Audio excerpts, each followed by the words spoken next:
welcome back to my channel. If you're new here, my name is Natalie Megan and this is Weirdo Book Club. I'm gonna paint my nails for you while we do this. So today, in honor of hitting 25,000 subs, which is wild, I thought I would do a celebratory video Q&A style. Before we get started, I wanted to remind you that I am actively fundraising for my friend Haneen and her family who is trying to evacuate Gaza. We have raised almost $4,000 towards their goal. We're so close. The sooner we hit this goal, the better for her family. When we reach the goal, I will start reading Where's Molly, the fourth book in the Cat and Mouse series, Haunting Adeline Universe by H.D. Carlton. Listen to me. Look at my eyeballs. I don't want to read this book, but I do want my friend's family to get to safety. You can donate to the Spot Fund. It's linked below. Once the goal is reached, I'll start reading Where's Molly. And don't lie to yourself. You know you want me to do it. I don't want to do it, but you want me to do it, and I want my friends to get to safety. So 2 birds, 1 stone.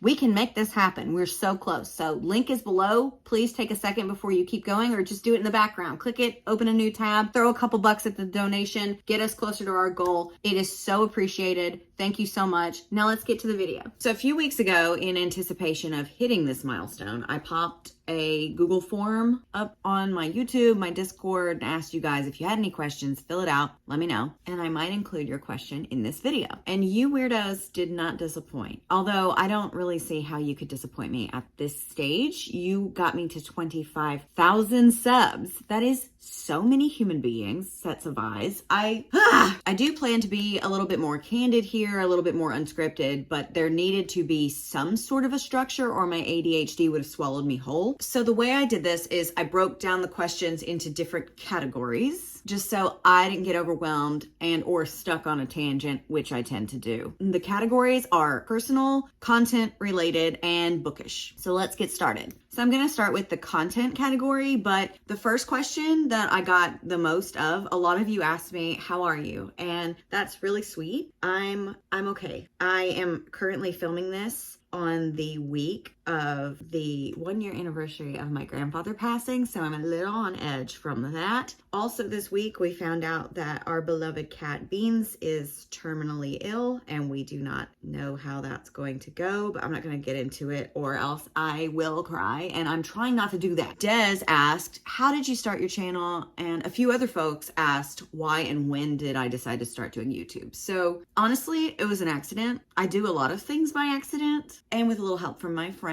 So a few years ago, Hannah and I, you've heard me talk about Hannah, she started getting me to read stuff again. She sent me this stupid Ravenhood series by Kate Stewart and was like, hey, I don't think you'll like this. You should read it. And I hated every second of it. But that was the book or the series that kickstarted our aggressive reading that ultimately led to us creating the book club to begin with. And then around that same time, I noticed that my dear friend Caitlin, who I've known close to a decade now and have collaborated on several different projects with, she was posting bookish content on TikTok. And she still is, and she's amazing. You should go and follow her if you aren't already. She does a really great job of tackling the self-help genre and how toxic and harmful it can actually be. She's incredible. She's linked below. You should follow her. So I remember texting her and telling her that she had inspired me and that I think I'm gonna try this whole book talk thing too. And she was very supportive, and I did. I got started sharing a little bit on TikTok and everything, and then I read The Wild, which I'm sure if you've been here for a bit, you've seen my 2 yelling videos on it. The first one wasn't so much yelling because I was still new, so I was being polite.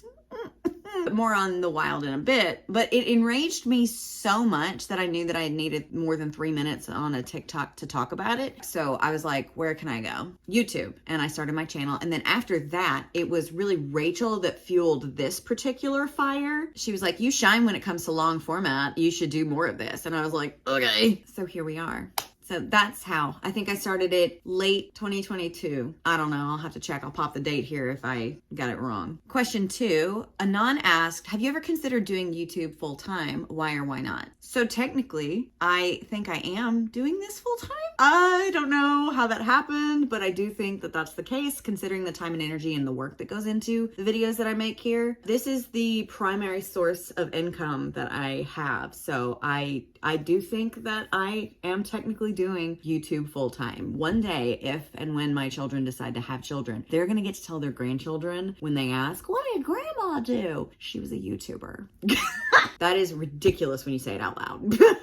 Charlie asked, what kind of equipment do you use for your videos? Man, I wish I had a fancy high-tech answer for you, Charlie. I record videos on my iPhone. Say hello, you're in my iPhone right now. I have a 13 Pro Max, I believe. I don't remember which model, but that's what I use to film. And I edit with CapCut, actually, believe it or not. I downloaded Wondershare Filmora also because it had a feature of like silence detection and it would automatically chop up my videos for me, and that cut down on my work quite a bit. But I noticed an issue with this video. The sound was not synced with the video and it was driving me crazy. I don't think that a lot of people noticed it because it's literally just like a fraction of a second off, but I noticed it because it's my voice coming out of my mouth and I know what that looks like. So I mainly stick with CapCut now. Oh, and I edit on my MacBook Pro. I recently had somebody complain about my sound quality being all over the place, so I did get a microphone, but it's a little clunky and the cord is like forever long for some reason. And so if you have any suggestions on microphones, I would be open to hearing those. Like I said, I mainly record on my phone, and in my Satan's Affair video especially, I tried a new microphone that was very sensitive and clicky, and it was very loud, and I didn't like it. There was very little control aspects to it, and I'm not very tech savvy, so I don't need like a whole soundboard where I adjust levels and stuff, but I do need to be able to access the sensitivity levels on the mic. I don't know what the heck I'm doing. If you have suggestions for me, please leave them below. Keep in mind though, I am old and medium smart. Nemo asked, what was the first story or genre that inspired your rants? The wild, isn't it? Yeah, I mentioned it earlier. I said we would get to it, and here we are. The time has come. Ugh, I hate that this is the answer. But it is the answer. I was just so angry after being a victim of the manipulative marketing and the lying by omission and the neglect and the lack of a trigger warnings page. And in the place of that was, if you're brave, this is a book for you. Bitch, please. Incest, the child grooming and love being called a beautiful love story by the author. I couldn't not yell about that. And now here we all are today. Yeah, thanks, I guess. Rachel asked, what is your biggest challenge when it comes to creating content? Well, I've got a few.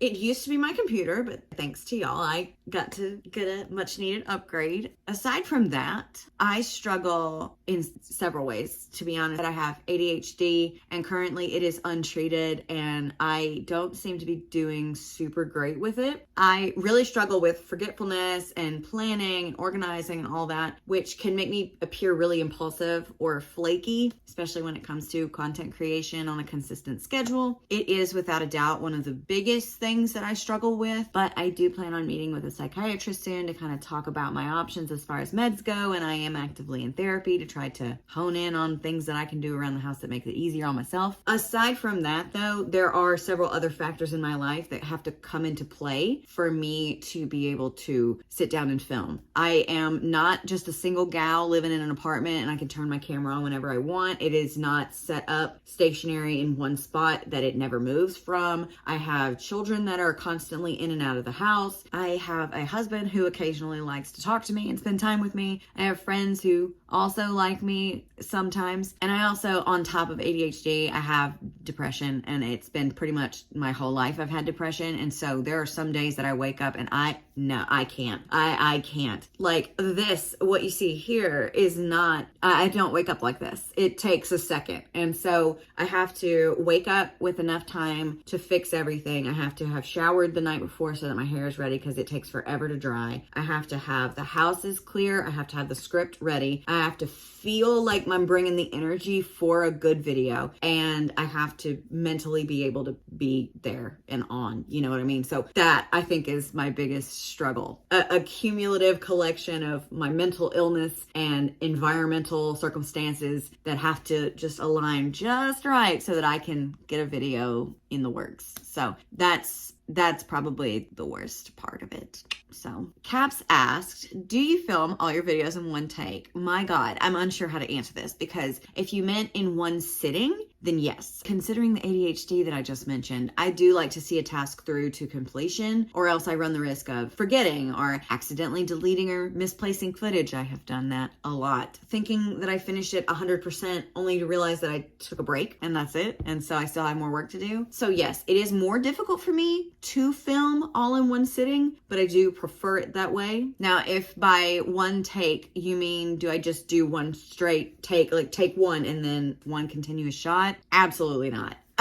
Miguel asked, what videos are the most fun for you? As for the filming and editing process, the vlogs are fun because I'm literally just having fun during most of them. It's literally just me like going on trips, doing fun things with my family, opening mail, and just taking you along with me. So the stakes are really low, and the energy that I expel, I'm already doing this stuff anyway, so it's not that much on me. The Bible ones are fun because they are unscripted and off the cuff commentary of me making fun of a religion that oftentimes seeks to do harm to marginalized community. I love blasphemy. If we're talking about the fruits of my labor, though, I love the rant reviews because you love the rant reviews. And it's so rewarding, even though it's such a daunting task to do this amount of work that I put into those videos. It is so rewarding and fun to see you chatting through the premieres with me and leaving comments to further discuss and make jokes. And we have our own little inside jokes now. And I just think that that's so nice and validating and encouraging to get to hit publish and then just watch it be enjoyed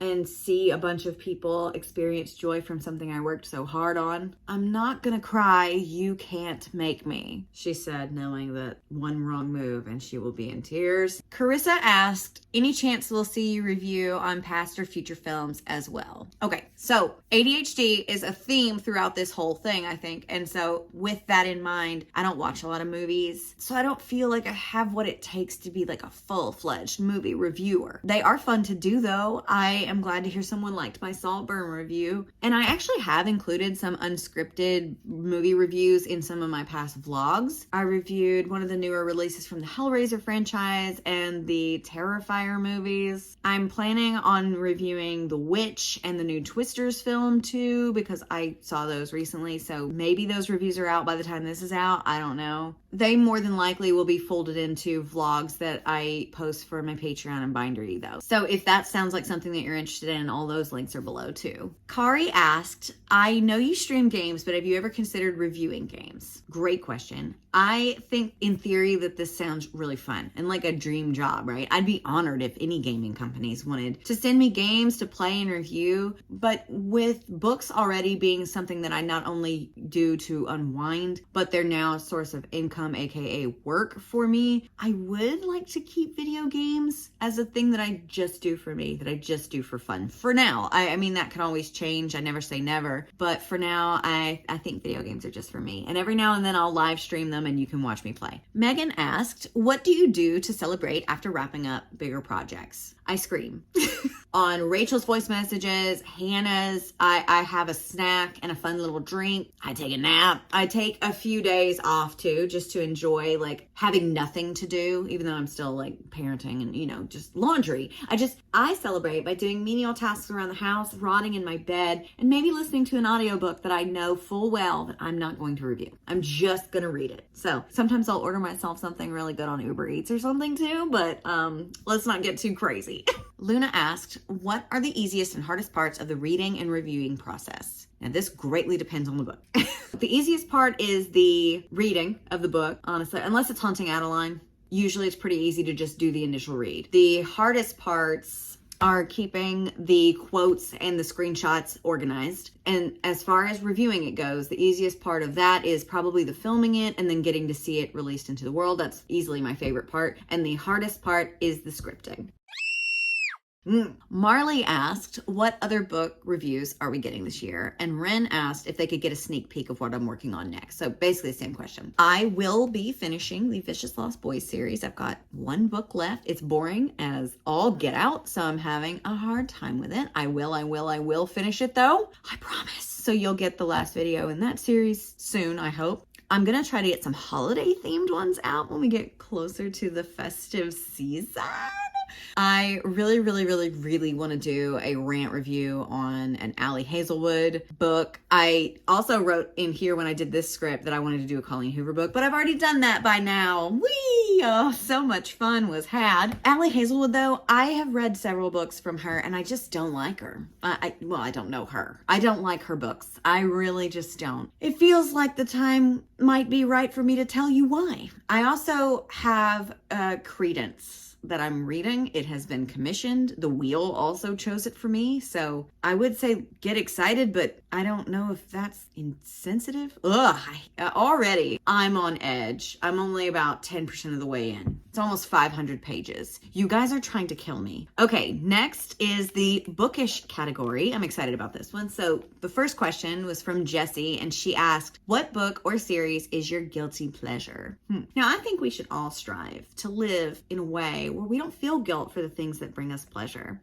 But I also believe that we should bring back shame, and just a little bit, you know? And so what is one of my guilty pleasures? An easy answer to this would be like anything vampires, because I simply do not see a lot of the flaws that are in books that I would just rip open if there weren't vampires in it. Like I grade on a curve with those. And so those books could very well be warmed up piles of trash stuffed inside of a porta potty, and I'd still be giggling my way through. It's ridiculous. I don't know. I don't really feel guilty about things that bring me pleasure. I know there has to be something. So if I ever figure it out, I will share it with you video style. We'll just make a whole video about it. Like, this is trash and I love it. And that two things can be true at once. This is trash. I also love it. But right now I don't have anything. I got nothing. Marley asked, what are some books you thought you would hate but ended up loving? Anything by Vera Valentine. Cold Sweat, Unhinged. There were definitely a couple of books I fully thought I would hate and ended up enjoying just so much. No Place to Hide by Ren Hawthorne and Harper Ashley was another one that just completely took me by surprise. Mountains Made of Glass by Scarlett St. Clair. I just didn't think I would enjoy it, but I really, really did. Ooh, guilty pleasure, actually. Fairy tale retellings. Some of them are ridiculous, and I know that, but I love them. I have to try them. I don't know why. Coyote asked, what is your all-time favorite book? So I have two right now. One is The Mercy of Thin Air by Ronlin Doming. This is a historical fiction ghost kind of thing where a young woman dies suddenly, unexpectedly in the prime of her life, and she is faced with the option of going beyond like whatever's next or staying and lingering around, and she chooses to stay and linger around. And it's so well written, it's so well researched, everything is so ethereal and evocative and beautiful prose, and I really love it. I love anything with ghosts anyway. And then speaking of Ghost Eaters by Clay McLeod Chapman is my current favorite horror novel of all time. It is really gross, and it is about a group of friends who loses like a core member of their group, but their group is kind of toxic anyway. And in order to kind of deal with the crushing grief that they're feeling, they start taking this drug that lets them kind of see through the veil and speak to their loved one again. What could possibly go wrong? Everything could go wrong, and it does. Anon asked, what are my 5-star romance books? You know what? I don't know. I have no freaking clue. Let's go digging. Let's go find this out together, huh? I'm on Storygraph right now. I think I could probably do this on Fable too, but I'm on my phone and Fable doesn't have desktop access, so I need to do this on here. So let's go to genres. My top genre is horror. Who is surprised? But I've read 94 romance books. Wow.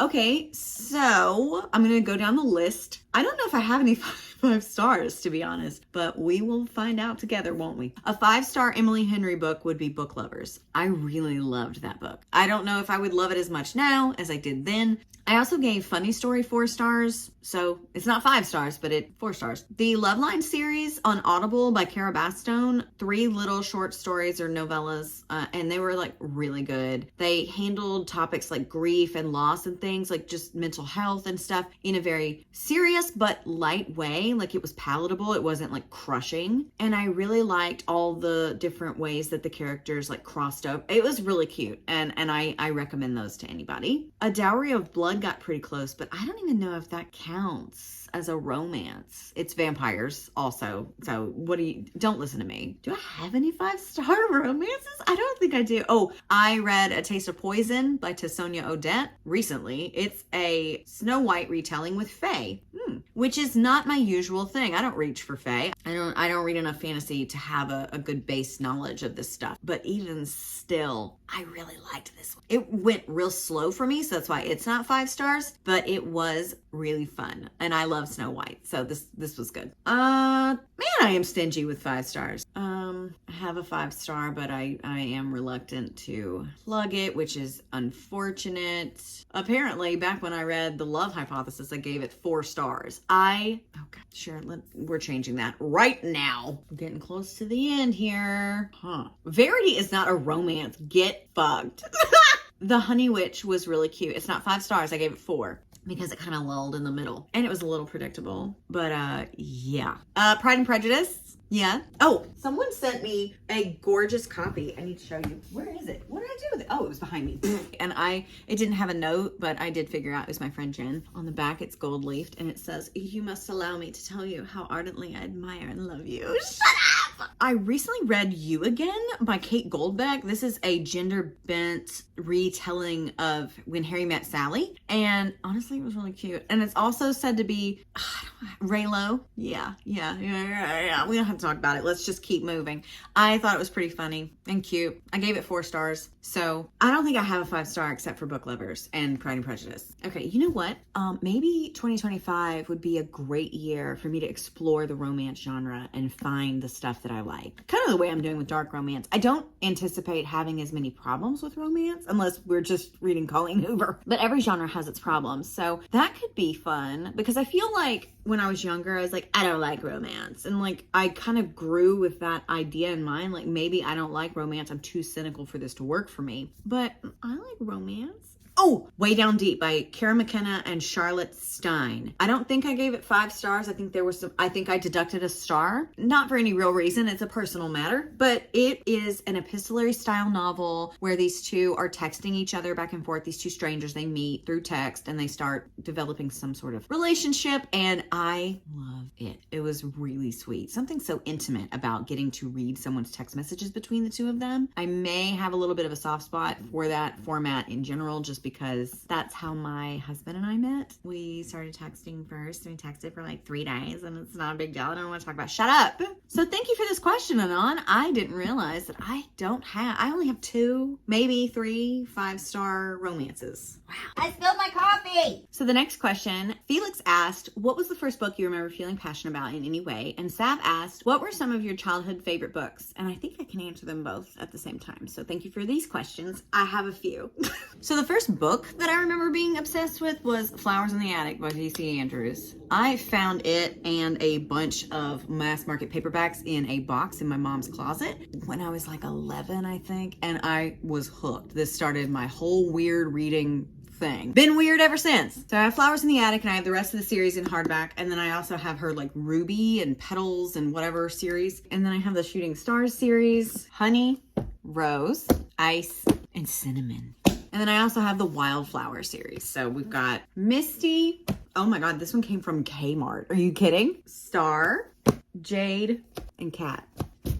This is only part of my collection. But anyway, obviously, I have been weird ever since. A couple of other books. I couldn't find my copy of this, but I have one, particularly the one that was on the Mayflower or the Salem Witch Trials. This is what ignited my love of historical fiction. Then I also have The Seance by Joan Laurie Nixon and The Face on the Milk Carton by Carolyn B. Cooney. These were my entire personality while I was in 8th grade. Yeah. Everybody say hi to Beans. He's causing trouble, so I had to pick him up. You're breathing heavy. You need to chill. You need to chill, baby. Now, the first series that I was really enthralled with was the Fear Street series by R.L. Stine. When I was younger, I obviously saw Goosebumps. They were everywhere when I was a kid, but I wanted something a little less kiddish. It's fine. Like the plant that comes alive and eats your whole family, or the mask that gets stuck on your face and possesses you, or the puppet that's terrorizing your home. Like, fine. But I wanted more domestic horror. So I was thrilled to discover Fear Street and that R.L. Stine had reworked some of his horror novels for a slightly older demographic. The first 4 that sparked it were Wrong Number, The New Boy, College Weekend, and The Boy Next Door. Not to be confused with The New Boy. They're two different things, okay? And after I discovered the Fear Street collection, I was gunning for them. Like anytime I was in a secondhand store, I beelined for the books looking for the Fear Street novels. And they were really cheap, so my mom never cared about buying them for me. I did collect them as a kid, but I lost them. But I started collecting them again. You want to see? Here they all are. I had like 4 times this many when I was a kid. And like I said, I don't have them anymore. But if you ever see any and you want to send them to me, I got a P.O. box. You just let me know. Here's all the titles if you want to look at them up. What? Are they upside down? What am I doing? Am I okay? No. Never. The answer is never. Here's all the titles if you want to look them up. Screenshot. Delia asked, have you always been a reader? If not, what got you back into reading? I have. I think I've always been a reader. I was actually looking through my baby book not long ago, and I found a piece of notebook paper with all the books that I read or were read to me in my first few years, which I think is kind of cool. But I go through phases with reading, just like I go through phases with everything. I think everybody does, where you get busy or you kind of drift away from what you love. But I always come back to it, and it's always something that I can reach for in times that I need it. And it feels like it's always a shitty book that does it too. Like this time, most recently, it was the Ravenhood series. The last time it was 50 Shades. I just love to hate things. Ren asked, have you read The School for Good Mothers? I feel like you would have some good thoughts on that. I got a lot of questions that asked about specific books that I've read. Most of them I haven't read, so I can't really answer the question. But I have read The School for Good Mothers, and I honestly felt kind of strange about it. It is a weird book, and it is a pink book, so there's always a win,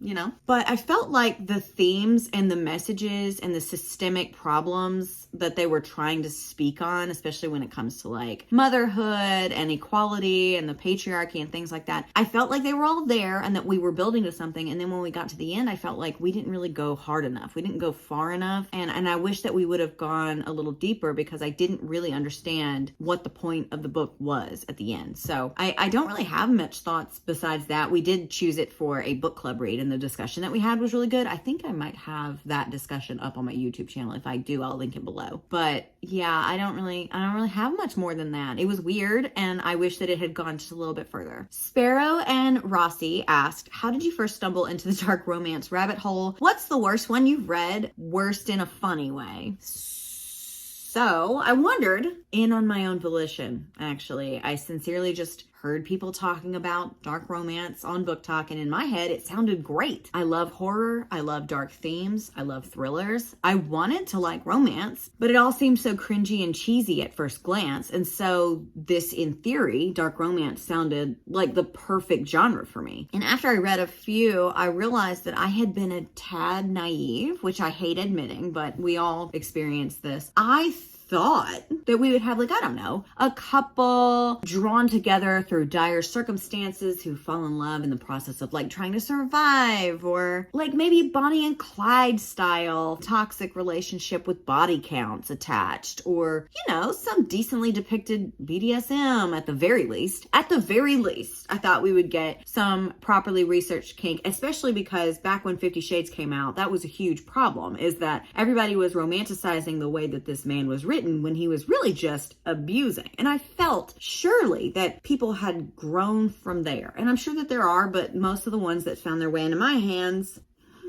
I had no idea. I had no way of knowing, no earthly idea that we were just getting horny for the victimization of women and the perpetuation of rape culture. I did not expect that. I had no idea that the man lurking around, attacking and R-ing the women would be the love interest. How would I have known that? Why would I have thought that? So once I got in and I realized that I had some strong thoughts and feelings about this shit, and after a while it seemed like you guys enjoyed hearing me talk about it too, so I just kind of stuck there. And now I'm determined to find us some good ones, because I believe that there are some and I want to find them. Imagine my surprise though when the dark romances are 100 times more cringy than the bubblegum, closed door, fade to black, only one bed romance. Imagine Imagine. Like, have y'all ever spoken to a man before? Or hell, a human? Have you ever spoken to a human before? The dialogue, man. Just let's get back on track. All that to say, I don't hate the dark romance genre. I hate that a lot of it hinges on the victimization of women. I find that to be concerning, and there's a whole conversation we could have about this, because I just feel like over time, when you consume mass amounts of certain types of media, that it lowers your sensitivity to it, and that could be a problem, you know. But I do believe in dark romance being a cathartic genre for a lot of people, and I feel like it has the potential to be everything I want it to be. So I'm determined to keep looking and keep trudging. We're gonna find some good ones. I guarantee. No, I don't guarantee. I guarantee nothing. Hello from the void. I forgot to answer and tell you what my favorite or the worst dark romance that I read in a funny way was. Obviously, Haunting Adeline and things like Wings of a Butterfly are not funny, haha, at all. They're just bad and harmful and difficult to get through. So I would have to say, I think that honor belongs to the Never King. It was stupid. It was silly, goofy. I had a fun time with it, and it didn't completely obliterate me emotionally. Anon asked, have you read Dracula? There's a really good gothic romance between Jonathan and Mina amidst the horror. I have read Dracula, and I also watch Bela Lugosi's Dracula pretty regularly. It's a comfort film and book. I don't think that this is where my love of vampires began, though. I know you were probably thinking that, but sadly, I do believe that honor goes to Twilight, as much as I hate to admit it. Maybe that's a guilty pleasure of mine, but it's not good. I don't think it's good. I just enjoy it. Are you okay? Being interrupted. Emily asked, what LGBTQIA plus books would you recommend? Not just romance, but any genre with good rep. Great question.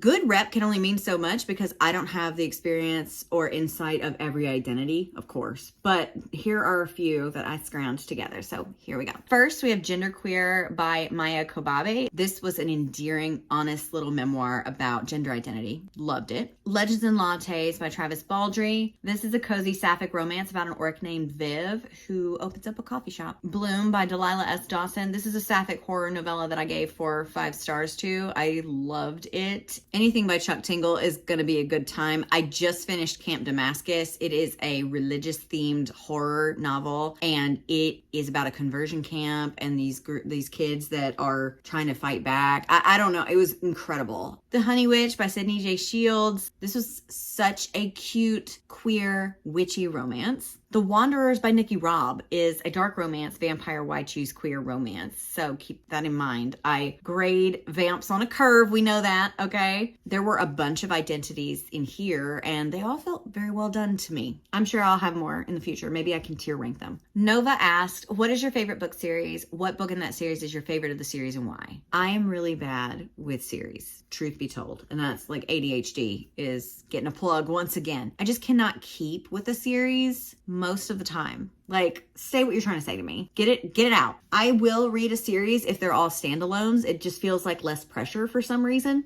All that to say, I did enjoy the Blackwater series by Michael McDowell. The books were short, and I was invested in the family, and it scared me a few times. Like, the violence and the horror came out of nowhere. It was really good. Kept me on my toes. Also, the Hunger Games, of course. And my favorite is Catching Fire. Jude asked, do you have a dark romance book that you actually like? I know they're straight up clownery a lot of the time. They are. It's not genre specific, though. That happens to a lot of things. I'm not very free with my 5 stars. I am a very tough audience, but I have liked a few dark romances. I've yet to find the one, but I have enjoyed a few in a medium high amount. The Wanderers, I already mentioned, by Nikki Robb. This is a queer, why choose vampire thingy. Sing Me to Sleep by R.M. Virtues. It's a novella, and it follows a woman on the heels of grief, and she starts doing it with her sleep paralysis demon.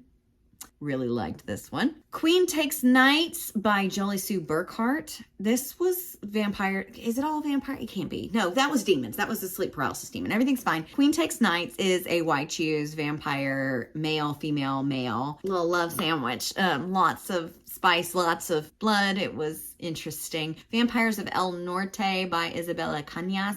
I don't know if this classifies as a dark romance. It's more of a romantic horror, I guess. It's vampires again. And I really liked it. I really like historical horror romance. Maybe. There Are No Saints by Sophie Lark is a serial unaliver and a girl that he is obsessed with, I guess. It was pretty dark. It was also a little goofy, but I had a good time with it. There's a lot to go through, but maybe I'll review it one day. But it was pretty good. Death's Obsession by Avina St. Graves. Rachel said this was boring. Anyway, it's a woman who falls for the Grim Reaper. Literally almost all of these involve demons and vampires. I should probably unpack that sometime. Tati asked, so many people have experienced trauma similar to yours. Would you recommend dark romance as a way to cope? I think this greatly depends on who you are. Great question, but I do think that it depends on who you are, what you've been through, and what does and doesn't sit well in your body. I don't think that I read them for that. They don't really give me any sort of catharsis when I read them. I just think that that is purely subjective on your experience and what you've survived and what you reach for as a way of getting through it. Emma asked, be real, honey. Who's your book boyfriend, girlfriend? You can't say you don't have one. Love you. Love you. The closest I think I ever got was Door. No one else deserves me, okay?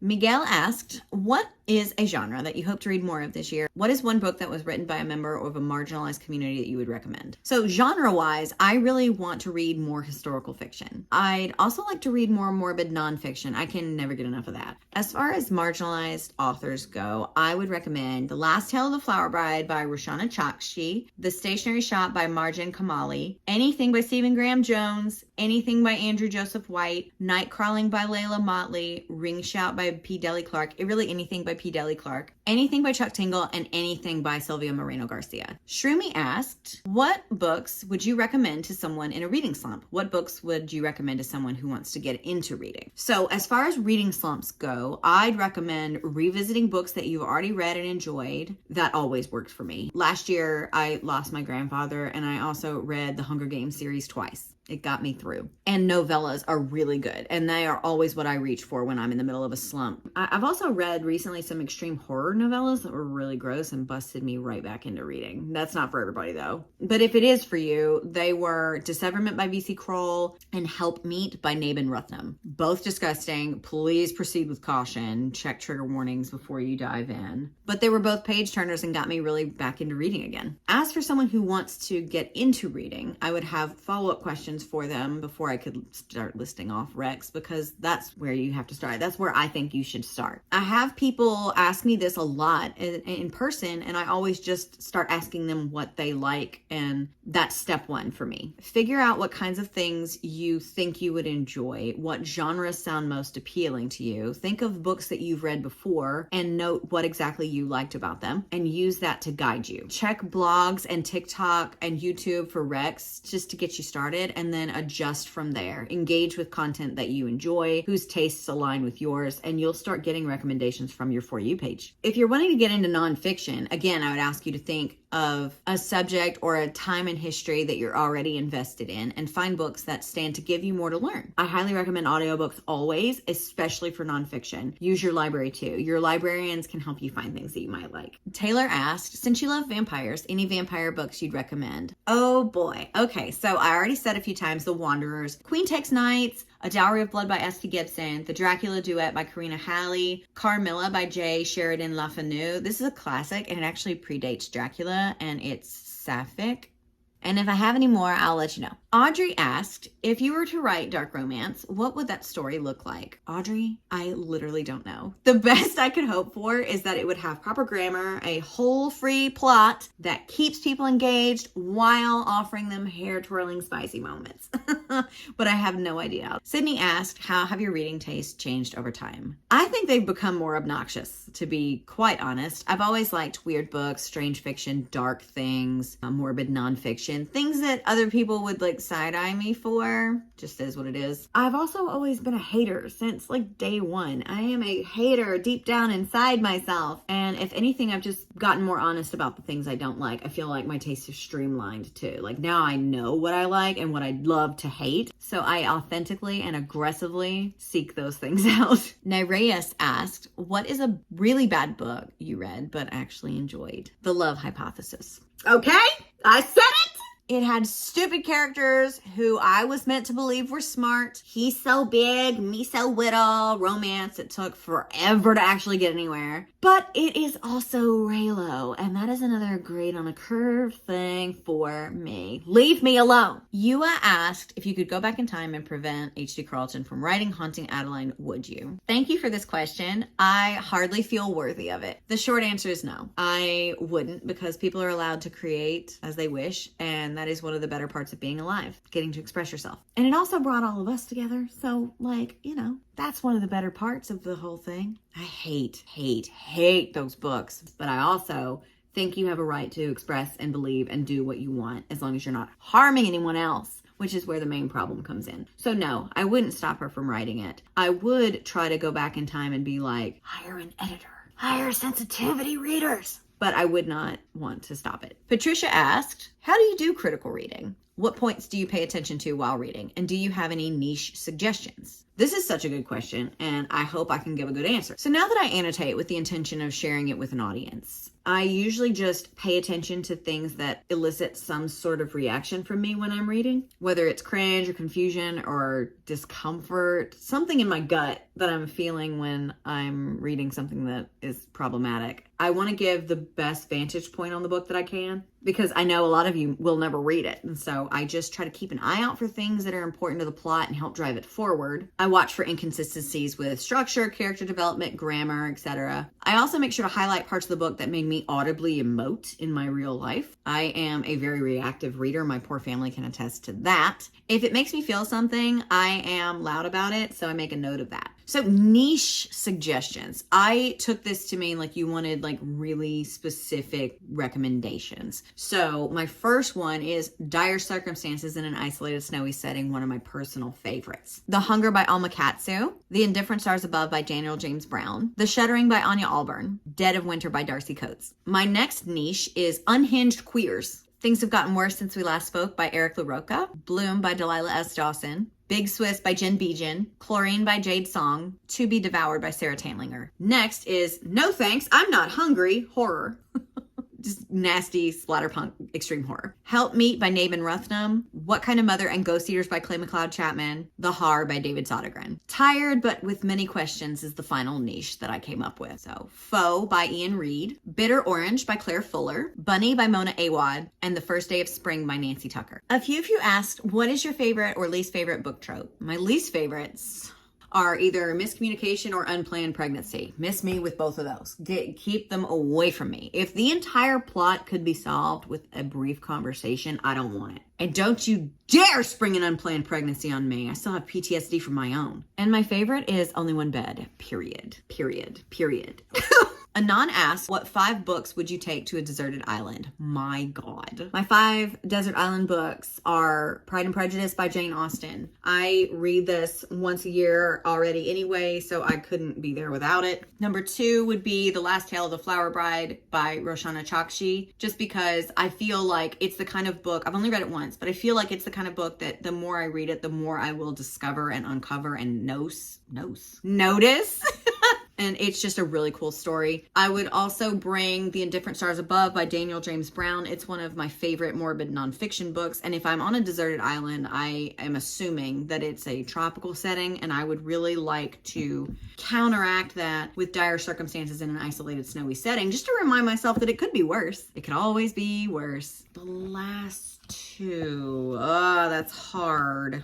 I would definitely bring The Hunger Games. Sadly, they only have 2 spots left, so I can't bring all 3 of them. So I guess I would just have to bring the first one. And then my final desert island book, maybe like a book that teaches you how to build a raft out of leaves or something.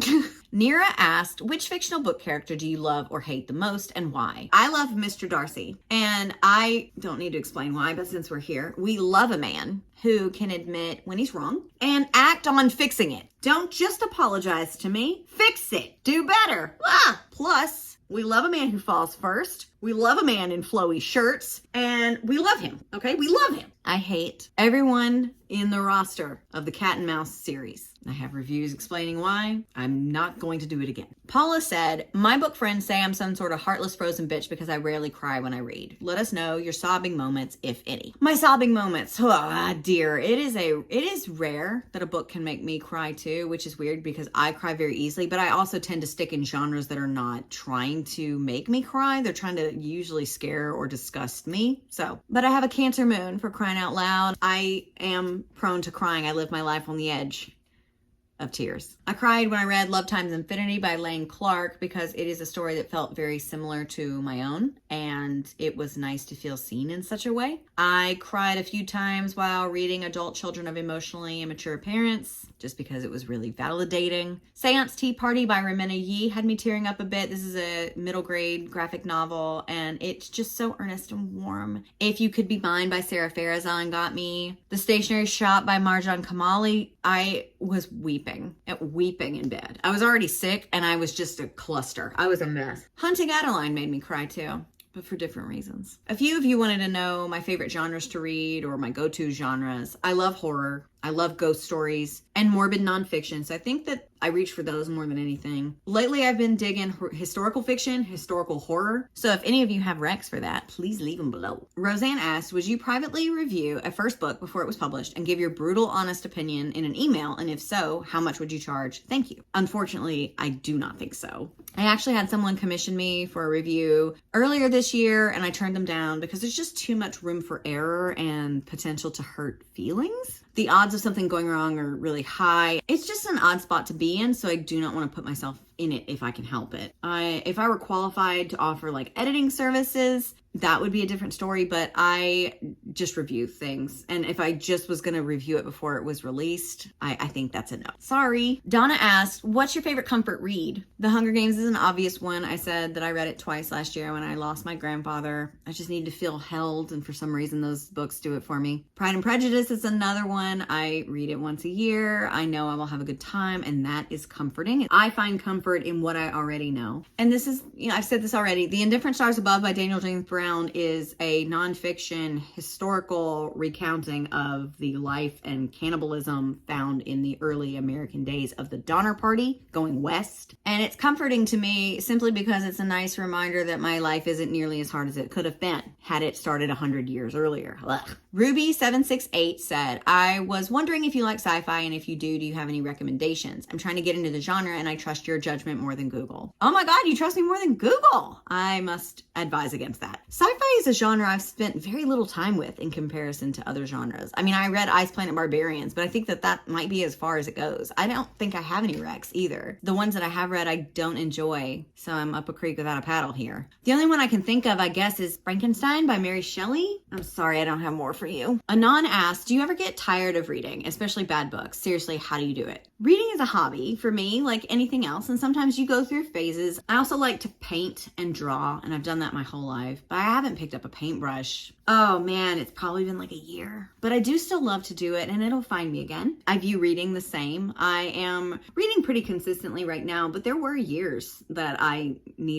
just never picked up a book. Like the bad books now do definitely upset me to the point of needing a break, but more often than usual, I just read a good book instead, and it kind of reminds me like, oh, there's joy to be had here. So that helps. Anon asked favorite or notable authors. So I feel like I've already said them, but Sylvia Moreno Garcia, Stephen Graham Jones, P. Deli Clark, Clay McLeod Chapman, Chuck Tingle, Harold Schechter. He writes a lot of nonfiction true crime. Christopher Buehlman, Anya Allburn, Cara Bastone, Ronlyn Domingue. She wrote my favorite book, and I'm subscribed to her blog. I'd read her grocery list. Anon asked favorite dark romance book. A Dowry of Blood by S.T. Gibson, probably. And a question for you is, does Slewfoot by Brom count as dark romance? Let me know. Gabby asked, what is the worst cover design you've seen on a book?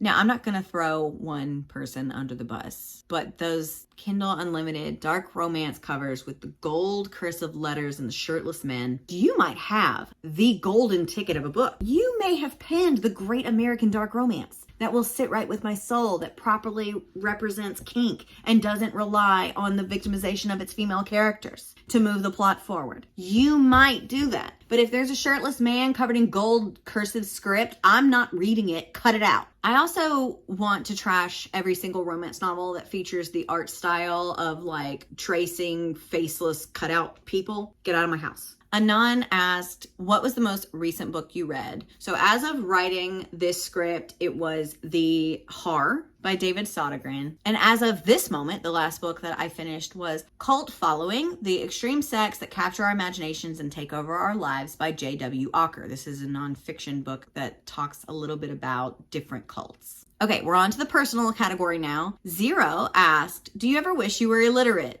Only every day of my life. He also wanted to know if there are any songs that send me into creative overdrive. Yes, I haven't been feeling very creative lately, but I love painting while listening to things like Bon Iver, Ethel Cain, Daughter, Banks. Sometimes if I'm feeling a little bit more chaotic, I listen to old emo, screamo, post-hardcore music. I made some playlists. They're linked below if you're curious. Robin asked my favorite animal. My favorite animal is me when I read a shitty book. No, beans is the obvious choice. I also really like bugs, which is weird. Not all bugs. I like bees and butterflies. Sugar, baby. And I have a lot of fond memories of collecting ladybugs when I was a kid. Caterpillars. But I hate snakes. Hate snakes. Melanie asked if I had a favorite dog or cat breed or characteristics. Beans is my favorite breed. Any other animal questions that may come up? The answer is beans. Barbro asked, what is your college degree and do you work in that area? Thank you. Thank you so much for assuming that I have a degree. My college degree is imaginary.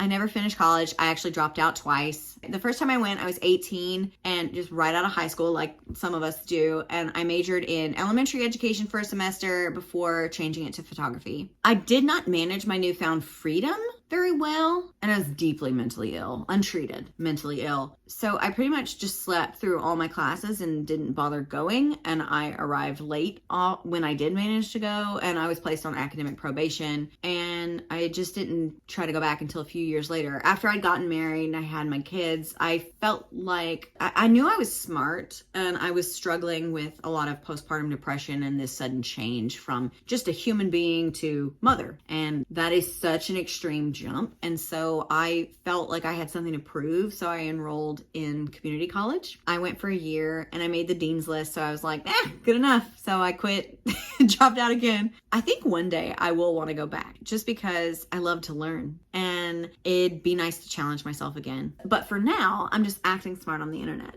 Sydney asked, what is Miss Petunia's origin story? This is Petunia. For those of you who don't know, this is my beloved stuffed possum. She shows up in some of my videos and I have to comfort her through some of the more trying times. The short version is my husband got her for me from the Bass Pro Shop. But the longer version is a few years ago, I heard some skittering underneath our back deck. So I went looking to see if I could find out what it was. Turns out it was a baby possum. And the way that I squealed and screamed, I'm surprised it didn't run off. I can't even tell you. I went in and I got a towel, a pool skimmer, an oven mitt, and some strawberries to stay with me. And I placed the strawberries and then I backed away, and I waited. Possums can't see very well during the day because they're nocturnal. So I was like off to the side, pool skimmer at the ready. He scurried out to nom on the berries and I grabbed him and he was mad. He was hissing and spraying, but I knew that his hissing meant, I love you. So I put him in this small little critter carrier cage thing that we had and I set him up some food and water and I was going to figure out what to do with him. One of my friends runs an animal sanctuary rehabilitation thing. But before I could even call her, I came outside the very next day and he was gone. I have never known such a heartbreak. Oh God. And so my husband and my kids went to Bass Pro Shop without me one day and they saw this possum stuffy and knew it might soften the blow. So they brought her home. That's where she came from. So the next question came from Kool-Aid Man. And they asked, if you could write one horrible yet wonderful romance book, what would it be? I don't know. I get a lot of questions about writing and I'm not sure. I think that I could do a really good, just like contemporary fiction without putting too much pressure on me to fit into one genre or not. I definitely think that I could write a shitty dark romance. I think I could have done that yesterday. Truth be told, we've already discussed in some of my live streams about my idea to write a tree erotica, and I think I could do it. I just have to find the motivation and the time. Anon wrote, I hope it's okay to ask, but how did you come to terms with being attracted to more than one gender? I personally find it really difficult to get rid of some of my own internalized biphobia against myself. Thank you for this question. So when I first realized that I was queer, I didn't have the language for it at that time. So it was just a feeling in my body. I was 16. I saw a girl. My stomach did this weird quadruple back flip. And I spent the next few months trying to convince myself that it was because she was cool and I wanted to be friends with her, or I wanted to be like her. Now I know that this is just bi panic and that a lot of people experience this. Before I could really come to terms with it, I was outed, and it was one of the most traumatic experiences of my entire life. It did a lot of damage, and I felt the instant shift of how people perceived me, and I'm honestly still unpacking it. So I completely understand what you're talking about. I was kind of forced to come to terms with it and learn how to stand tall and firm in who I was because of how many people were confronting me daily, asking me probing questions, making fun of me, calling me names. It was very much trial by fire. And after just a few weeks of trying to figure out how to best manage it, I was 16 years old. I just decided that no one else got to dictate how I felt about me. They could feel however they wanted to, but I was gonna be myself. I was so young, and it seems crazy that I was so brave. I mean, there really wasn't an option, I guess, but I do feel like I was brave. And I think that did a lot for me as far as learning how to be myself unapologetically. So I would just say that know who you are, whoever you love, however you identify, and if you choose to come out or not, just know that you're valid and that you should be proud of yourself and the way you choose to live your life that makes sense to you. At the end of the day, all you have is yourself. You're the only one that you can always rely on. You're your own home. You're your own friend. I struggle with my queerness a lot. I deal with not feeling queer enough, but I am working on that, and I'm working on figuring out and settling into my own little comfortable spot, knowing that who I am is exactly enough. You deserve good things and happiness, and I do hope that you figure out how to be yourself comfortably without punishing yourself. I don't really have any advice on that. I think time is really the biggest player on the game. Anon asked, do you like to travel? Where's the best place you traveled? Where do you want to travel the most? I do like to travel. I think that financial aspects and then the whole pandemic thing really stunted that a lot, but I hope to do more of it in my lifetime. My favorite trips are vastly different from each other. So we have the Grand Canyon and New York City with my husband and children. Those are two things that I never thought I would get to do. I've also been to California a couple of times, and I got to put my feet in the Pacific Ocean, which is another thing I never thought I would be able to do. I grew up really poor. My husband has taken us to Disney a few times too, something else I never thought I'd get to do. I've been very lucky. Switching it up though, some of my most treasured memories and trips were just weekends fishing with my grandparents and my uncle. One day I'd like to get a passport and leave the country. I've never done that before. My friend Caitlin lives in Germany right now, and I'd love to fly over and do Europe with her. I flew to meet her for the first time when she lived in Wisconsin several years ago. Another incredible trip. So those are some of my favorites. I've been really lucky to get to do any of this. Tati asked, what does your day-to-day life consist of when you're not reading trashy dark romance? Literally resting, planning things, reading decent things, hanging out with my kids, visiting my family. My grandma's in a nursing home, and I try to see her as often as I can. My uncle is also close to her, so I see him pretty frequently too. We go fishing, we go to dinner. I was a lot more social before the unprecedented times of 2020. I have a really calm life that I am happy to have because my life used to be so messy and crazy, and it's just nice to have a calm, quiet life. I'm very thankful for it. I'm not quiet on here, but my life for the most part is pretty chill. Anon asked, what's your favorite beverage to drink? Definitely drink. There's no in the champagne room. Everybody knows that. I feel compelled to put on record that I have never had intercourse with a beverage. I felt like I needed to say it. My favorite beverage to drink is either an iced oat milk latte, shout out to my fellow bisexuals, or iced sweet tea, Southern style, or a Diet Coke with a true lime over ice. I drink water too. I promise you that, but you said favorite. Robin asked, if you were hit by Chuckin and had to reincarnate as the female lead of one of the super fun dark romances you've covered and deeply hated on this channel, who would you reincarnate as and why? What would you do to change or escape the original story's plot? Robin, please, okay? Of everyone and every horrible book that I've read so far, I think it would be best if I came back as Winnie Hoare. I swear to God, there's no good answer. There's no good answer. But I like the lore of Peter Pan. I grew up watching it. I love a treehouse on a beach. Love the idea of never growing up and not having the responsibilities. I'd love to be able to fly. I would just eliminate everybody else on the island and rename it Never No Man's Land. Invite all my friends with me and just live forever and sit on the beach and snack and read and play all day. It's a nicer story, don't you think? Brandy asks, do you like hot chocolate? What do you do to get your mind off stressful things? What is your favorite number? I love hot chocolate, but oat milk, please. My little tummy doesn't like milk. To take my mind off things, I usually take a shower or I'll take a nap. I also really love video games and those little like mindless games that you play on your phone, like Royal Match. This is not an ad, of course. Just anything that I don't need to have my brain activated for, just to kind of zone out, but give me something to focus on. My favorite number is 13, 666, or 69. Nice. I do like 13 because I'm superstitious and also don't tell me what to do. My jersey number in high school was 9, so there's that. I don't know. I think 13, it's got to be 13, right? Anon asked, only if you're comfortable talking about it. I'd love to know more about your artistic work and what kinds of things you do make. Could you tell us more about it? What type of visual art or artists do you like? I'd love to talk about this. Thank you for asking. So I made this, and that tapestry over there. It says I have a background in crying. I'm mainly a graphic artist, a digital artist. I have an iPad and I draw things on there. In 2016, I launched my online store under the name The Crybaby Club. It was a way of expressing myself and helping myself understand the mental health struggles that I've had. And mainly I wanted to make things that I needed to hear when I was younger. And it ended up building quite a community of people who felt more seen and less alone by my artwork. It was really fun to do that. I had a storefront.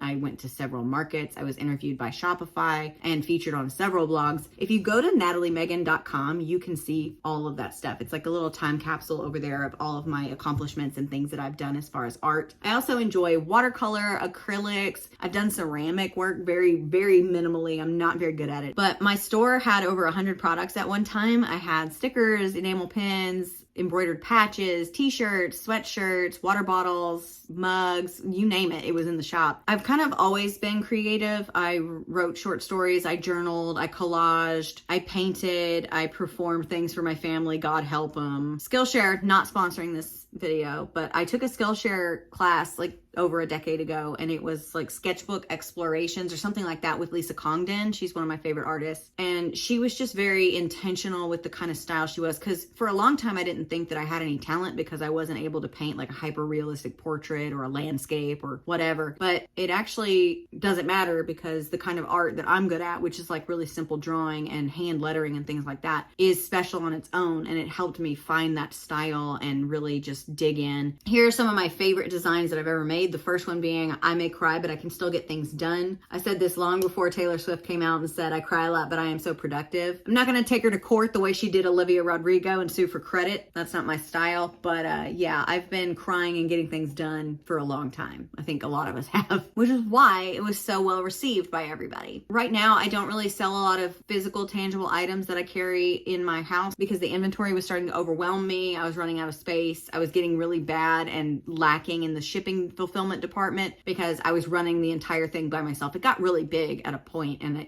I just had to like scale way down. But I still make Kindle skins, foam backgrounds, printable coloring sheets, worksheets, calendars, resources, things like that. And I release all of those on my Patreon and Bindery page. I also designed the Stay Weird poster, is available as a cup and a shirt, I believe. And I'm thinking it's going to be a sweatshirt for fall. It's linked below. I do still create. Like I said, if you like the art that you've seen here, if you want to go to nataliemegan.com and see more, a good place to get my book stuff early access and my artwork is Patreon and Bindery. It's where all of my worlds collide. Patricia and Anon asked, how do you balance reading and motherhood? How do you navigate being a mother and having this awesome channel? I'm a new mom of a toddler and feel like I don't even have time for myself. I feel this in my soul, deep in my soul, and I could seriously talk about this forever. Maybe it'll be a good podcast in the future, but I will try to keep this brief. No promises. So motherhood today looks a lot different than it did 10 to 12 years ago. But I will say that in order to balance things, it is important to prioritize yourself. Just from this vantage point, looking back, hindsight is 2020. I know that it sounds crazy because society is all but ingrained it into us that our only role after we have kids is mother.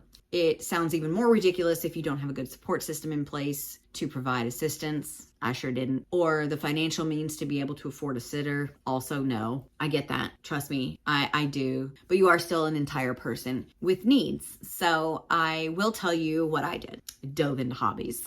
I just head first, tried it all. Painting, scrapbooking, video games, drawing, DIY projects, photography, blogging. I tried to carve out time at the end of every day for something that felt like it was mine, just mine. Even if it was just lingering a little longer in the shower, taking a walk around the neighborhood, or setting up my watercolors after the boys had gone to bed and making nothing but just more mess for me to clean up. It was my mess and I wanted to do it. It was my time. With reading, I assume it's the same, just having a slice of time where you only focus on that. I recommend an e-reader. It doesn't matter. I don't really have like brand loyalty or anything. I have a Kindle because my friends bought me one, but an e-reader is a game changer. And if you can't get one of those, read on your phone with the Kindle app, the Books app. There's the Libby app, which is connected to your local library if you have a library card. It makes it so much easier to be able to just always have it in your hand or nearby. And when you have to stop, because you know kids make you have to stop, you can put it down and you don't have to worry about it losing your place, having a bookmark, trying to find something to shove in there. Like, it just makes it really easy to be able to pick up and put down your books without those fears. As far as how I balance being a mom and having this channel, I'm not gonna cry, but the bittersweet reality is that my kids don't really need me very much these days. Not in comparison to how much they used to need me, you know? They do need me and they don't. You know, it's like they no longer have to be taken to the ER when they have a low-grade fever. They don't require any assistance if they need a snack or they're thirsty or need to go to the bathroom. And even though we have like our movie nights and our road trips and we're binging, currently me and my oldest are binging The Walking Dead, and we pop into antique stores every now and then, they're big now and they have hobbies of their own. And I love that and hate that. So when I'm reading, my oldest is usually listening to music in his room or learning how to play his favorite songs on guitar. When I'm scripting or editing, my youngest is playing Roblox with his friends or watching dumb, silly movies with his dad. I also have the luxury of being able to plan my work around the needs that they have. And that is something that I couldn't do if I had a typical 9-to-5. I also have a really good husband. He shares the load of like the domestic tasks. We alternate who cooks or who gets dinner, and we just really have each other's backs, and that helps a lot. For a long time too, the past couple of years, he worked at home, and that was delightful to have him in the house when we were dealing with some of the stuff that required more attention. And he's just very helpful, and that's a huge part of it. I just think it's important to remember to give yourself grace and show yourself kindness the way you would a friend in your spot. Mom guilt is real, and it's very hard to remind ourselves that we are whole human beings that have needs without feeling like we're being bad parents or selfish in trying to fill those needs. I get it. I've been there. They will not always be this little. You will not always be this overwhelmed and stretched so thin. In the meantime, your needs are important and you deserve a few moments of quiet, a few moments that are just for you. And if you spend that time reading, great. If you spend it crying in the shower, also great. You obviously needed it and we've all been there. Seriously, I could go on and on, but I'm just going to wrap it up. The secret is just recognizing that you are still more than a mother. You're able to be a mother and other things. So prioritize your need for something that is just for you, that only belongs to you. Even if it's, like I said, a 5-minute walk around the block without someone asking you to help them with something that they need. It can do a world of good and you deserve it. Also, one more time, I cannot recommend audiobooks enough. I know that it's not everybody's thing and you can't pay attention and you blah, blah, blah, but you can just pop it on, do the dishes, pop a book on, do the laundry. It's incredible. And I'm rooting for you, Mama. I am. I really am. I know. I've been there. Sparrow asked, have you ever done theater by any chance? I actually get this question a lot. No, I was never in theater. I was not a theater kid. I did take acting classes when I was like 10. I remember nothing about them and nothing came of it. It was like 1 or 2 classes. I did not do, nothing that I ever did except for softball was something that I was fully immersed in. But what I did do was thoroughly entertain my family at all times. There are piles of videotapes of me singing and dancing and reciting lines from Disney movies, playing games, answering questions, you name it. I was doing it. Like, my family always had a camera out and on me. They called them my Megan movies. My family's very Southern. So my Megan movies. So that was probably where this theater performing energy comes from. Here's a couple of the videos. Here's a couple Megan movies for you. Vintage. Oh God. What's that? What is that? The stories. What's more character? Was that a wall? How old are you? Close your eyes, baby. Oh, Megan, wake up. Yeah.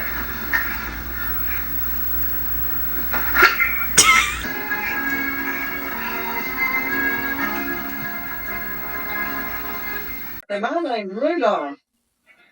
My name is Rudolph. You want two too?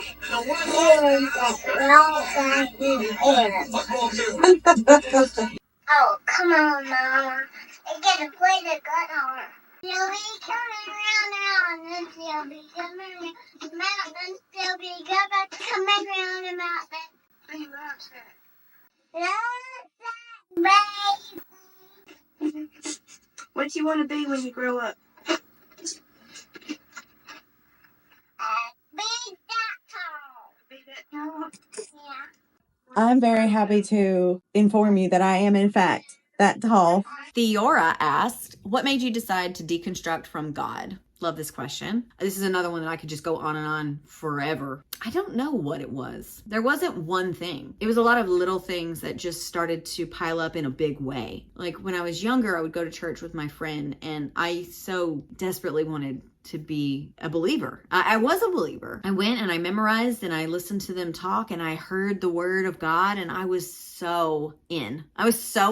But I've always been this person also. So like they would say things or read a verse and it wouldn't make sense to me. So I would ask questions and no one had any answers. It was always just like, well, it's faith. Well, that's where belief comes in. Well, it's just God's will. Like these like open-ended dance around answers that aren't really actually answering anything for me. And so that kind of started to make me a little frustrated. And as I grew, my life got worse and my family kind of broke down. And there was a lot of stuff that I was just like, it doesn't make any sense. I had that selfish moment where I was like, God doesn't care about me. And then I started to like branch out and realize that God doesn't really seem to care about anybody. We live down the street from St. Jude Hospital, which has hundreds of terminally ill children in it. You're nuts if you think their family isn't praying for them. So, you know, it just doesn't make any sense. And then also I started learning about like Greek mythology. I think it was 7th grade social studies that started to come into play. And we started learning about the indigenous American spirituality and their belief system and the Incans and the Mayans and all this other stuff. And I was like, why is this one the one? You know, it's re-Christianity. Like, why is this God the God? And if you don't believe in this God, you're going to hell because there's some devout people who believe in all this other stuff. And they're good people. But just because they don't believe in the right one, it just all started to crumble like a house of cards. Like you take one card away and the whole thing falls down. And after my kids were born and my husband and I started talking about, my husband deconstructed before I did. And once I knew he had, I knew it was not far behind of me just saying firmly that I'm an atheist. I think I was an agnostic for a long time because I wanted to believe that there was something else going on. And I mean, honestly, there could be. I just don't have any evidence of that. So that's really what happened. It was like this gradual stepping back. Like every few years or so, it felt like I was getting further and further away from it. And it never felt like a bad thing. I'm not very good at belief, blind faith. I'm not very good at you just saying like, well, this is how it is. I'm like, I need to know why. I have questions. And I know that it's like, it's God's will. You're not supposed to know. And like, well, that's not good enough for me. So then it came down to either God is real and I have no interest in knowing this person. Like the idea of eternal life with this deity makes me angry. All the suffering, the famine, the poverty, the war, the colonization, the murder, like all of that stuff. And you're just watching? No, thank you. I'm good. And also like the Hail Mary pass, get out of jail free card of like all of the people like, I don't know, Ted Bundy, Jeffrey Dahmer, the son of Sam, all these serial killers, child RS Queerness, like all these other people, they say that they found God and they've been forgiven by the Lord of Jesus. He died for their sins, and technically that's true. So you're telling me that these people who asked for forgiveness in the final hours of their lives are also up there? Count me out. I don't want to be up there. And so it was either God is here and he's kind of shitty, or God's not here and this is it. And that's scary for a lot of people to think that this is it. But for me, it was very freeing. Like, I'm alive. I get to be alive. I get to feel like sorrow and heartbreak and anxiety and nerves and excitement and joy and fear and all these things. I get to fall in love. I get to experience the feeling of a milkshake on a hot day. I get to go to the beach. I get to struggle with my bills. I get to try to figure out which med makes my brain work the best. I get to hold my cat. I get to see my children grow and teach them things that my family taught me and see that go through time. And then there's nothing. But I don't want anything. I don't need anything. I think it was Christopher Hitchens, a quote by Christopher Hitchens that I actually lettered. If I find it, I'm going to plug it here. If not, then this is me pointing to nothing. There's nothing more, but I want nothing more. And yeah, like the idea of eternal paradise and peace is not the motivation behind anything I do. Me trying to be a decent human being, a good friend, a good mother, a good wife, a good granddaughter, niece, all these things is not fueled forward by the fear of eternal torment in hell and the promise of everlasting life in heaven. I just know that this is it and all we have is each other. And it was a very freeing thing to just release it. I don't believe, I've never seen any evidence of this. And until I do, I'm going to go with there's nothing, but I don't want anything. I don't need anything. It wasn't like a light switch. It was more like an hourglass. Like I feel like little pieces of me were falling through the cracks. And in the end, it made this beautiful little pile of non-belief. I do not believe anymore. And I feel good in it. I feel completely fine with it. It is scary, especially like last year when my grandfather passed away and I was like, oh my God, he's just not here anymore. That is overwhelming. But he was also so sick, it's just, again, I don't believe things based on fear. It doesn't cause me to go one way or the other. I am afraid that there's nothing, but that's not a reason for me to try to believe and force a square peg into a round hole. It's just not going to fit. So I respect other people who are religious. I get it. I understand why. It probably would be really nice to believe in something like that. I simply think that non-belief makes more sense for me and it also feels better. So that's how I got here. I could talk about this for years though. So let me know if you want a religious podcast where I just talk about different things. I also am currently reading the Bible and critiquing it as I do all my other books on here. It's called Unhinged Bible Study, and it's a Patreon bindery exclusive if that interests you. Next, a few of you are worried about me and asked how I rest and reset after such awful books. Do they affect my mental health? Do I have a self-care routine? Lots of questions around that idea. I love y'all. Thank you. Truly. You're so kind to me. I'm okay. I promise. I absolutely prioritize resting and recharging after these books. Humor has always helped soften these blows for me so that I can laugh my way through them. Once they're done, completely finished and published, I celebrate with my friends and I read good books that I know are going to be good. I check in with my therapist. She's pretty happy with how I'm doing right now, which is nice. She's on call for if anything gets too crazy. I started seeing her again regularly after my grandpa died just because I was like, I don't love this. Help me. As far as self-care, I don't have a routine per se. I'm way too chaotic for that. I love playing farming sims to chill out. Love a good long shower. I like to swim. I like to take naps. I go fishing with my uncle. I go to dinner with my husband and watch silly shows that make us laugh. One thing, this is such a small thing, but one thing that never fails to lift my mood is a fun little drink in a cute little cup. I swear by it. I swear. Like, honestly, I'm 36 years old. I've existed this far. I know that life is a series of ups and downs. We've talked about this already a little bit. And in those low moments, the best thing to do is to find small reasons to make you glad that you're alive. Not in some woo-woo kind of a way, but just existing is hard. And sometimes it feels like too much. You might have picked up on, I have struggled with my mental health and self-harming in the past, ideation as a teenager. And ever since then, I just try to find small things that make me happy that I chose to live. That's kind of bleak, but it helps. And a fun drink in a cute cup is one of those things. Right now, it is a Diet Coke, canned, not bottled, over ice with a True Lime packet and a straw. I have a few cute cups that I made in my shop also, if you're interested, but I also have these vintage ET cups, and they are perfect for this. If death by 1,000 cuts is a thing, I feel like the inverse can also be true. Like life by 1,000 joys. Flowers, the smell of rain, a good book, a fun drink, a cute cup, a good hair day, your favorite color, a new song that just hits your brain in the right way, a picture of you and your best friend. Here are some of mine. A baby possum under your deck. A 2.5 hour long video essay eviscerating a terrible book. All of these things make me happy that I'm alive, even in the wake of the cat and mouse duet. If you have little happies, little bits of joy that you do, leave them below. I want to know what makes your bad days less bad. Anon asked, what's your favorite TV show? Currently, I don't have any current favorite TV shows. I've been meaning to watch Euphoria.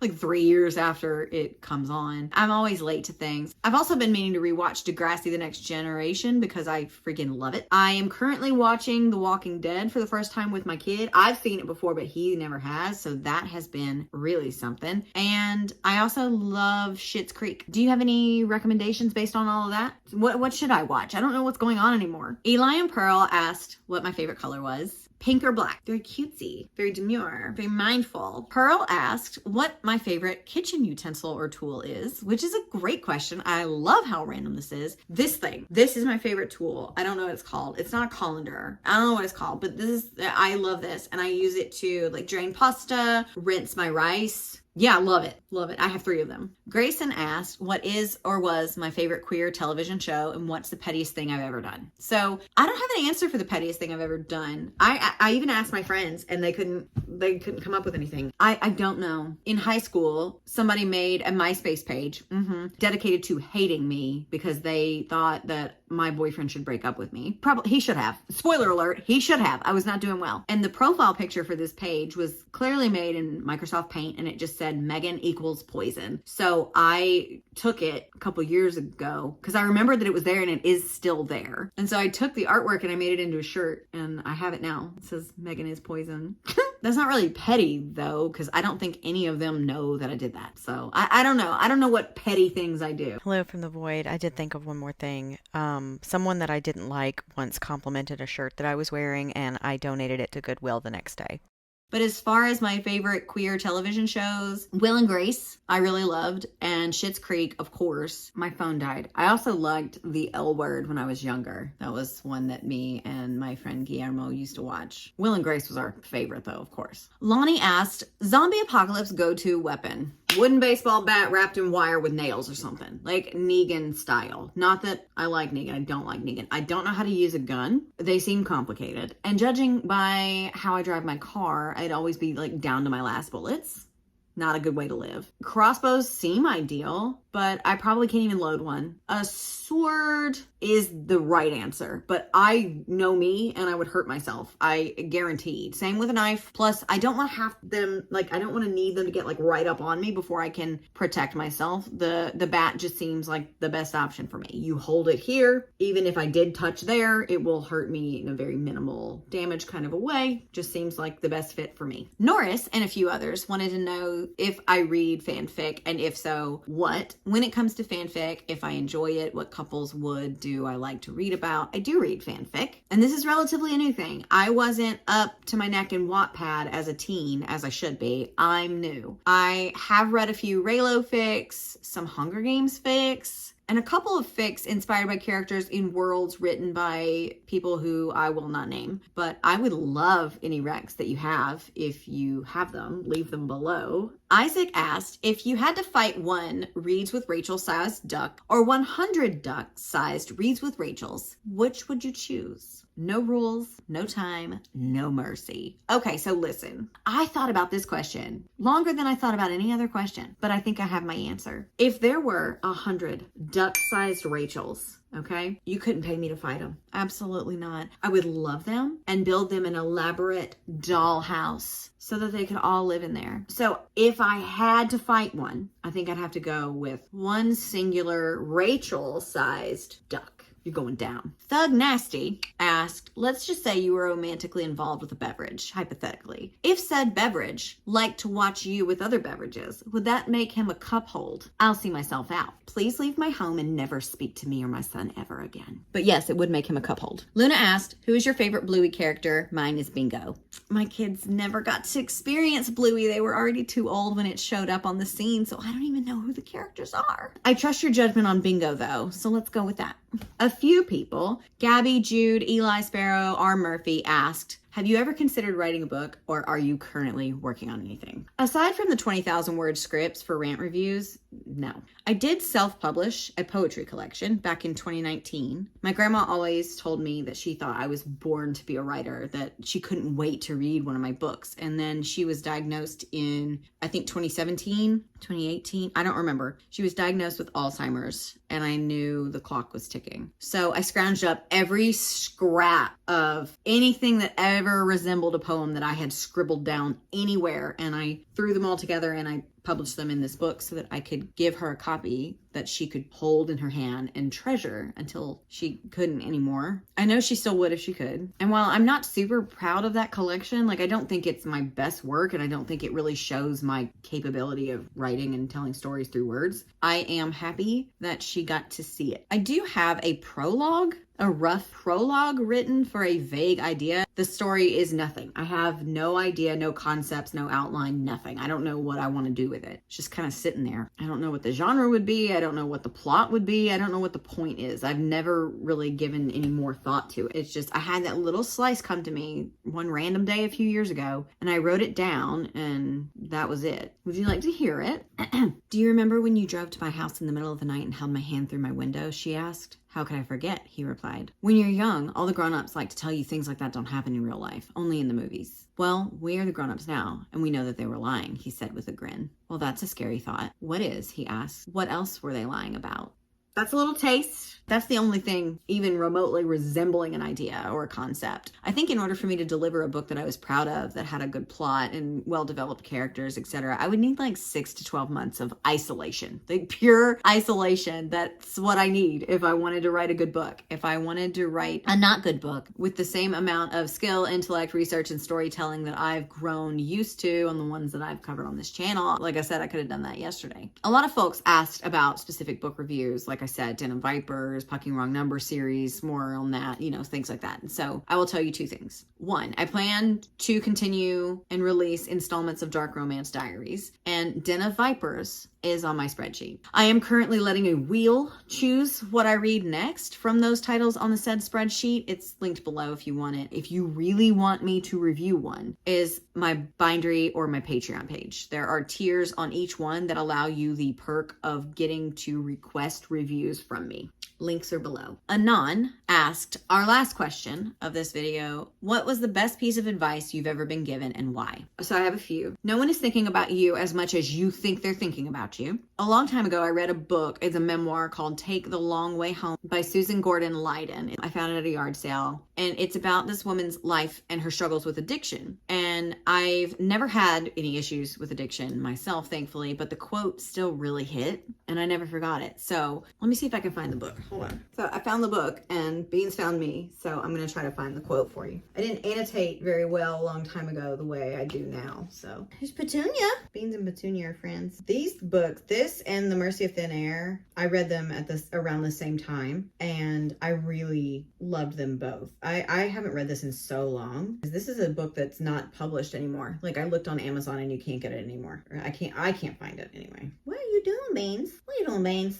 Hands. Find it. Holy shit. Okay, I found it. Molly and Kathy, the two reentry counselors, advised us to deal with loneliness by experiencing it. The only way out is through, applied here as well. They told us not to run from loneliness or try to escape it with activity or men, but just sit with the feeling until we were comfortable with it and no longer feared it. They promised that growth would come from following that simple path. Bitch, I read this when I was 19. And let me tell you, that is the greatest advice that I've ever gotten. Like, you're gonna have a lot of feelings. That's just part of life. If you're living, fully, you're gonna have ups and downs. You're gonna have things that you want to physically run away from, or at least numb, dull, evade, avoid, right? But learning to sit with your big feelings until you no longer fear them, until you no longer feel the compulsion or the need to dull them with alcohol, drugs, men, whatever it is that your vice is. Absolutely incredible. A vital tool to have in your mental health toolbox. It will make you stronger. It will suck while you're doing it, but it makes you stronger. Growth does come from that path. Kathy and Molly were right. I have a couple other quotes in here that I underlined that just really tell you the kind of kid that I was, because I was a kid. Oh, I also underlined The Second Sex by Simone de Beauvoir. And because of this book, I have a copy of that as well. I remember the girl that underlined these. I was cultivating a talent for self-sabotage, the knack of losing whatever it was I desired most, the fine art of leaving whomever I loved before he abandoned me first. I know it's been like 20 years, but I remember that girl. I remember that girl very well. The last piece of advice that I consider the best advice that I ever gotten came around the same time that I was reading this book. Someone once told me, you were raised in chaos, so it is a comfort to you. When you don't have it, you either create it or seek it out. Go to therapy. Way harsh, Ty. But this really did it for me. Sometimes you need to hear the hard things. So again, I don't think you can buy this book anywhere anymore. I haven't found it anywhere. When the hell was this published? 1978. Pretty heavy book from what I remember. I read it as a 19-year-old manic pixie dream girl who thought it was cool to have a book that you could just reference when you needed it and underline weird things in it to make you feel cool and important. Like I said, I don't know where it's available. I don't know if it's available anywhere. It doesn't seem like it is, but this was a really good book, a formative one that I had in my hands as a 19-year-old girl trying to figure her way out and around things. So yeah, that's the end of the 25K Q&A. I want to thank each and every one of you who asked a question. It was really fun to see what you were curious about me and what you wanted to know more about. If there's more that you want to know, or you don't think I answered your question well, just comment below and maybe I can go a little deeper or further on things. 25,000 of y'all, that's a lot of people. That's a lot of people perceiving me. That's a lot of people saying, I like this person's work enough to hit this button and get updated whenever they release something new. And I don't think that's a small thing. In reality, it's half a second decision that you made to click that button and follow me. But for me over here, it means a lot more than that. It's something that I think about often and that really hits me in times where it feels kind of dark and heavy. And I'm like, there are a lot of people that enjoy the things that I make. Even though I'm not making and selling a lot of my physical pieces anymore, there is still a way for me to be creative, and that is through this channel and thanks to all of you. And I don't think that